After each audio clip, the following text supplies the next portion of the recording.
Welcome to category চ্যানেলে আপনাদের সবাইকে স্বাগতম। তো প্রিয় ভিউয়ার্স, আপনারা যারা দেশ এবং প্রবাস থেকে ভিডিওটি দেখছেন তাদেরকে অসংখ্য ধন্যবাদ।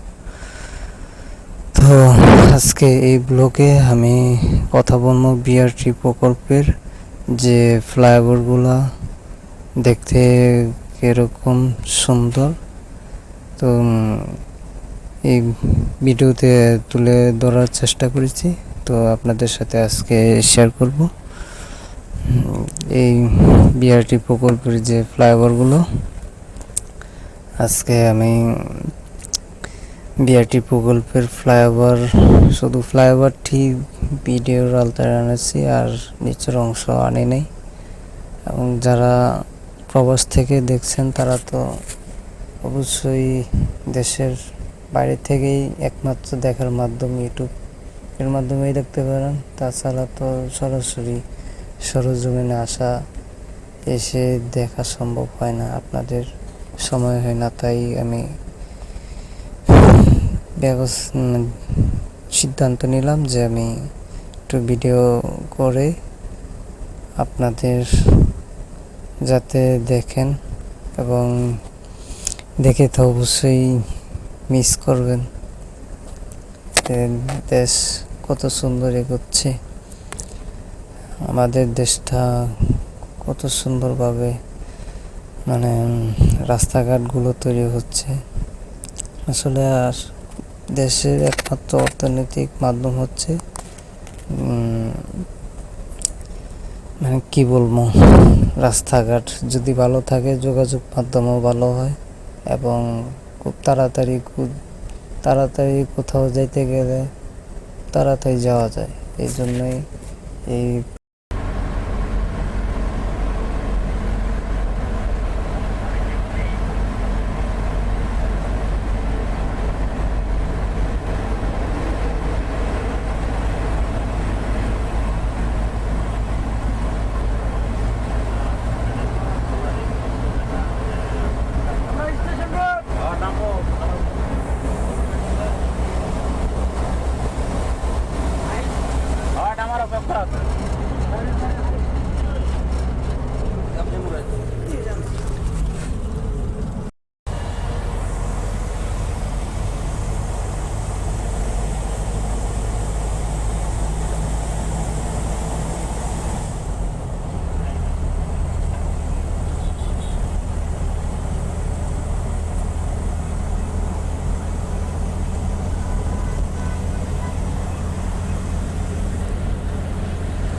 আমি ভিডিও শেষ প্রান্তে চলে এসেছি, আর ভিডিও বেশি দীর্ঘস্থায়ী করব না।